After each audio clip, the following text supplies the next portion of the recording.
BRS అధినేత కేసీఆర్ ఎన్నికల ప్రచారంలో దూకుడు పెంచారు. భువనగిరిలో జరిగిన రోడ్ షోలో కాంగ్రెస్ బీజేపీలపై ఓ రేంజ్లో ఫైర్ అయ్యారు. కేంద్రంలో బీజేపీ, రాష్ట్రంలో కాంగ్రెస్ పై బీఆర్ఎస్ అధినేత కేసీఆర్ మండిపడ్డారు. బీజేపీ హయాంలో తెలంగాణకు న్యాయం జరగలేదన్నారు. కాంగ్రెస్ రాష్ట్ర ప్రజలను మోసం చేసిందని మండిపడ్డారు. అడ్డగోలు హామీలిచ్చి అధికారంలోకి వచ్చిందన్నారు. రుణమాఫీ అమలు చేయట్లేదని, రైతు బంధు ఇస్తుందో లేదో కూడా తెలియదన్నారు కేసీఆర్. రైతు బంధు అందరికి వచ్చిందా రాలేదా? ఇది ప్రజల మాట, నేను చెప్తలేను. రాలేదు కదా, ఉంటుందో ఊడగొడతారో అది కూడా తెలుస్తలేదు. 5 ఎకరాలకే ఇస్తాం, 3 ఎకరాలకే ఇస్తాం.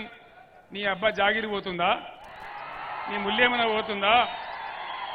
రైతులకు ఏమైనా బెంచ్ కార్లు ఉన్నాయా? రైతుల దగ్గర ఏమైనా కోట్ల రూపాయల ఆస్తులు ఉన్నాయా?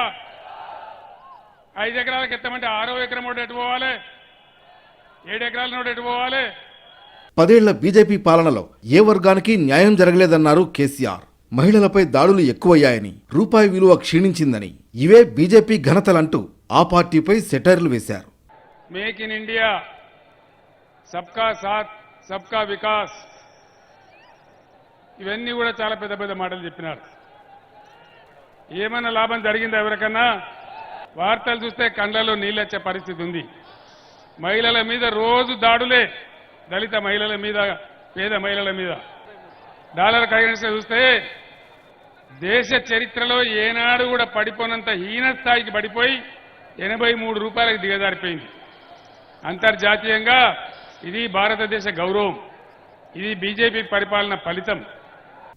మొత్తానికి కాంగ్రెస్, బీజేపీ 2 పార్టీలను లక్ష్యంగా చేసుకుని లోక్సభ ఎన్నికల ప్రచారం చేస్తున్నారు కేసీఆర్.